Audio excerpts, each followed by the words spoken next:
तो आज हम पढ़ेंगे भारतीय विदेश नीति की विशेषताएं। भारतीय विदेश नीति की विशेषताएं, जैसा कि पिछले व्याख्यान में हम पढ़ते आए हैं कि हम किसी भी टॉपिक को पढ़ते हैं तो सबसे पहले हम इसकी लेते हैं प्रस्तावना। कि प्रस्तावना में हम पढ़ते हैं कि भारतीय विदेश नीति क्यों अपनाई गई, ऐसे क्या कारण रहे या क्या परिस्थितियां बनी।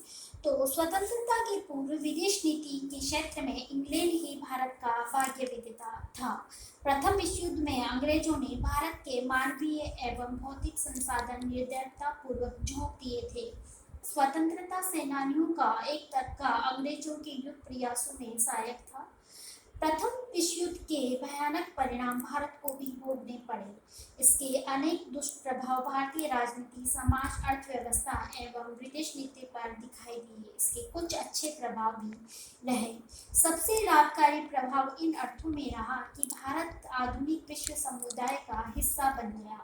अंतर्राष्ट्रीय संस्थाओं में आंशिक तौर पर भारत को भागीदारी प्राप्त हुई। 1919 में आयोजित पेरिस के शांति सम्मेलन में भारत को सीधी भागीदारी नहीं मिली, किंतु इससे संबंधित अनेक मुद्दों पर चर्चा अवश्य हुई। राष्ट्रसंघ की विभिन्न संस्थाओं, विशेषकर अंतर्राष्ट्रीय सामाजिक आर्थिक परिषद, विश्व स्वास्थ्य संगठन एवं अंतर्राष्ट्रीय मानव कल्याण से संबंधित संस्थाओं के माध्यम से भारत अंतर्राष्ट्रीय स्तर पर विश्व के सभी देशों के साथ जुड़ने लगा। 1937 में गठित कांग्रेस सरकारों ने 1939 में युद्ध और आरंभ होने के साथ ही विरोध स्वरूप इस्तीफे दे दिए। जगह जगह युद्ध विरोधी प्रदर्शन हुए। इस विरोध की चरम परिणति 1942 के भारत छोड़ो आंदोलन के रूप में हुई।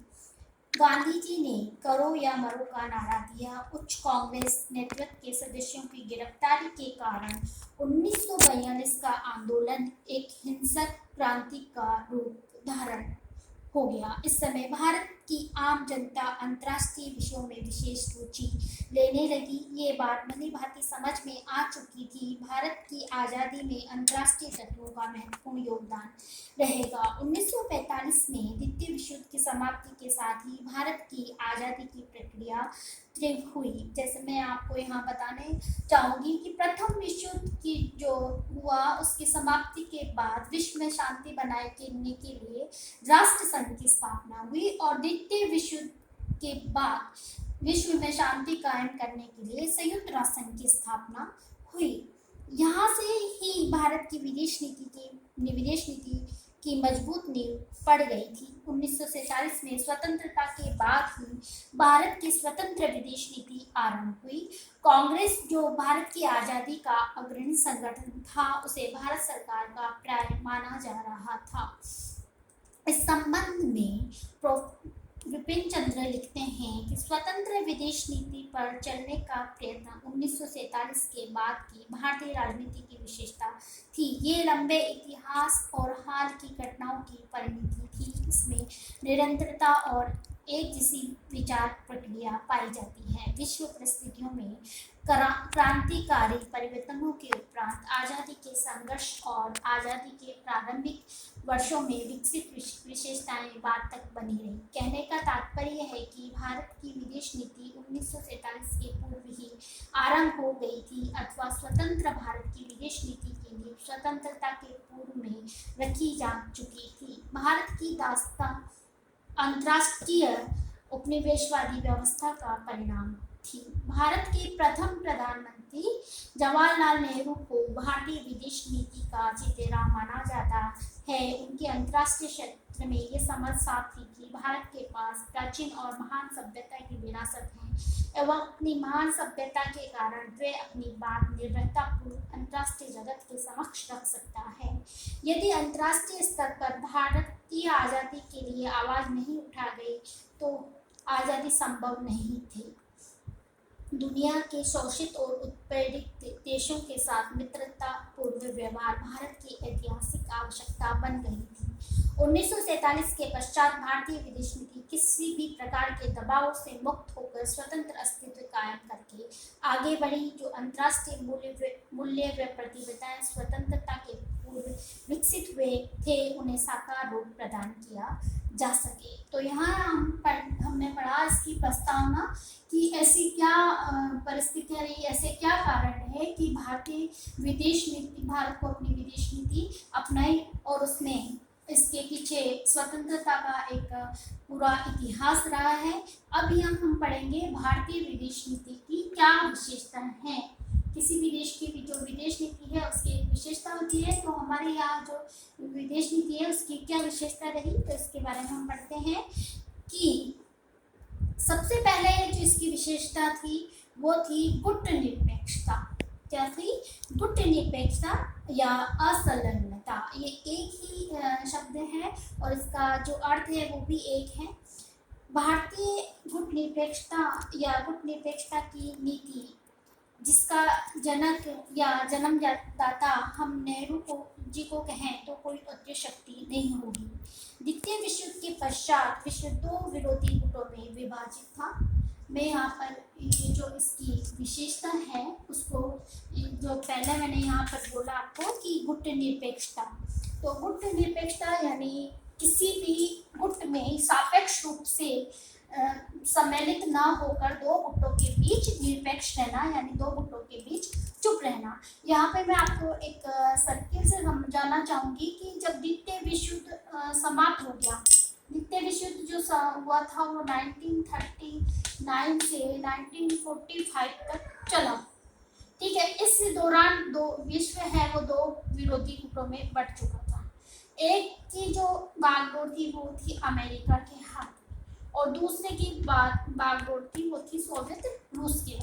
जो सोवियत रूस था वो नवोदित राष्ट्र था, अमेरिका था वो महाशक्ति के रूप में उस समय उभरा था या महाशक्ति बन चुका था।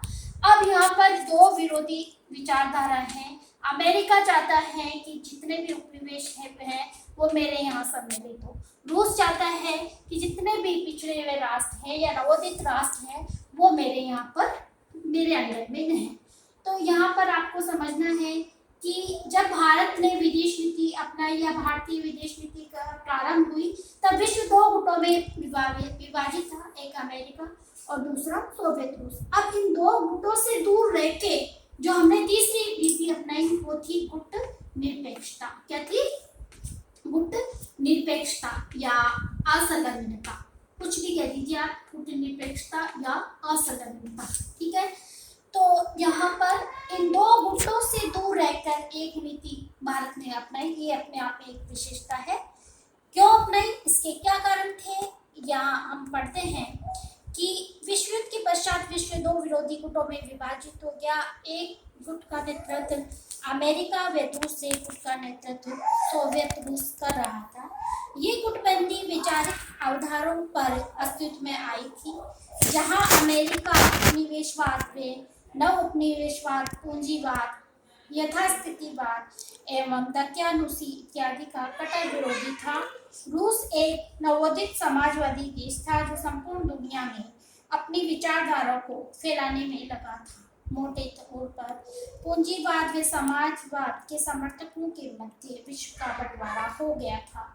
नेहरू जी के अनुसार एशिया व अफ्रीका के नव स्वतंत्र और गरीब देशों का अमेरिका व रूस जैसी महाशक्तियों के नेतृत्व में बने सैनिक गुटों के साथ मिलना अथवा सहयोग करना लाभदायक नहीं था। ऐसे माहौल में जहां भारत शांति और विकास चाहता था, उस तनावपूर्ण माहौल से वह दूर रहना चाहता था। भारत ने गुट निरपेक्षता की नीति अपनाई। इसके तहत विश्व स्तर पर खड़े हुए दो सैनिक गुटों से दूर रहना विदेश नीति की विशेषता बन गई। नेहरू ने अपनी गुट निरपेक्ष प्रतिबद्धता पर बहुत जोर दिया। पश्चिमी शक्तियों ने विशेषकर अमेरिकी खेमे में भारत की गुट निरपेक्षता की कटु आलोचना करते हुए इसे अनैतिक निष्पक्षता की संज्ञा प्रदान की, जबकि नेहरू जी के शब्दों में भारतीय गुट निरपेक्षता एक व्यापक और निश्चित अर्थ था। इनके अनुसार गुट निरपेक्षता का अर्थ प्रत्येक मुद्दे पर स्वतंत्रता पूर्वक रुख अपनाना, उचित अथवा अनुचित की स्वयं पहचान करना और सत्य की पहचान कर विदेश नीति का संचालन करना।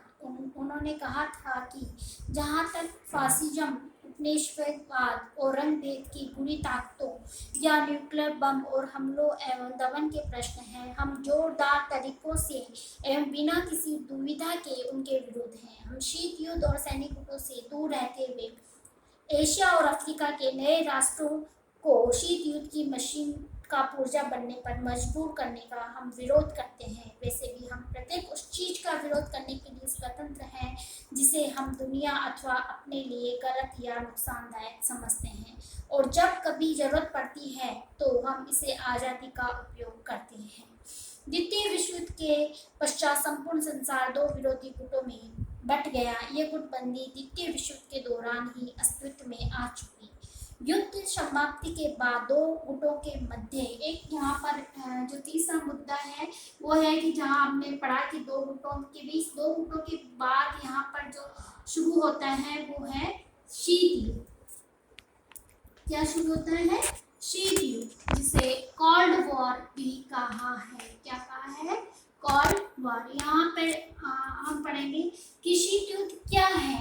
शीत युद्ध विचारों का युद्ध है जिसे कोल्ड वॉर भी कहा गया है, जिसे कागजी युद्ध भी कहा गया है।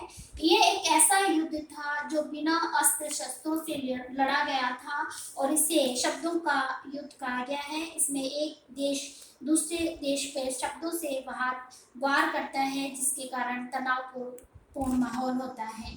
शीत युद्ध ने अंतर्राष्ट्रीय राजनीति को बुरी तरह प्रभावित किया। तीव्र गति से शीत युद्ध का क्षेत्र विस्तार हुआ और इसने विश्व को तीसरे विश्व युद्ध के किनारे पर पहुंचा दिया।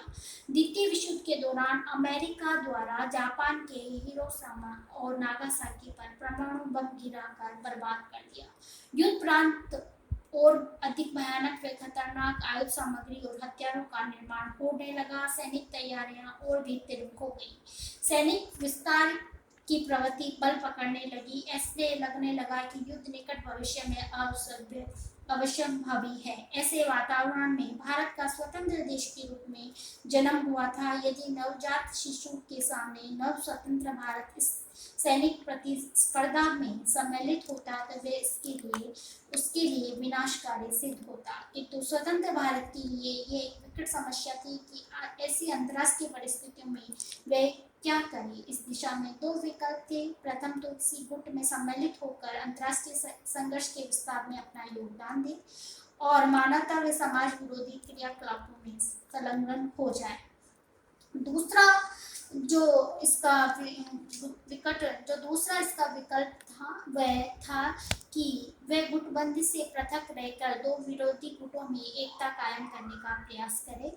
विलंब एवं व्यापक विचार व चिंतन के पश्चात द्वितीय विकल्प को राष्ट्रीय व अंतर्राष्ट्रीय मानवीय सामाजिक हित में माना गया। भारत दो गुटों के बीच मध्यस्थ की भूमिका निभाने में उस समय सक्षम तो नहीं था, किंतु उसके अंतर्राष्ट्रीय पंच बनने की संभावनाएं भरपूर थी। अतः भारत ने अंतर्राष्ट्रीय एवं विदेश नीति के क्षेत्र में गुटनिरपेक्षता की नीति को न केवल सैद्धांतिक रूप में स्वीकार किया, बल्कि उसे क्रियाशील करते हुए इसे मूर्त रूप प्रदान किया। गुटनिरपेक्षता की नीति विश्व के दोनों गुटों के आंख की करीब बनी हुई थी। गुटनिरपेक्षता की नीति पालन में भारत के समक्ष अनेक अड़चनें उपस्थित करने के प्रयास किया जाने लगे। इतना ही नहीं बल्कि भारत की गुटनिरपेक्षता की नीति को परित्याग करने के लिए मजबूर भी किया जाने लगा। अंतर्राष्ट्रीय व राजनीतिक व आर्थिक दबाव इस नीति के अवलंबन में बाधक सिद्ध हो रहे थे। अमेरिका का राक्षसी व अमानवीय चेहरा भी भयानक रूप में दिखाई देने लगा। 4 दिसंबर 1947 को संविधान सभा में बोलते हुए नेहरू ने कहा, हम लोगों ने दोनों में से किसी भी गुट में सम्मिलित न होकर विदेशी गुटबंदी से पृथक रहने का प्रयास किया है। इसका परिणाम ये हुआ कि दोनों में से कोई भी गुट हम लोगों के प्रति सहानुभूति नहीं रखता। उन्होंने ये स्पष्ट किया कि चाहे जो भी परिणाम भुगतने पड़े वे अपनी गुटनिरपेक्षता की स्वतंत्र नीति का परित्याग नहीं करेंगे, क्योंकि भारत का हित इस नीति के पालन करने में निहित है। गुटनिरपेक्षता को ही असंलग्नता की नीति का नाम से जाना जाता है। यहाँ यहाँ पर इसकी जो विदेश नीति की जो विशेषता है वो गुटनिरपेक्षता का जो विशेषता है वो पूरी होती है। यहाँ एक प्रश्न ये उठता है कि हमने गुटनिरपेक्षता की नीति क्यों अपनाई। इसको हम अगले व्याख्यान में पढ़ेंगे। धन्यवाद।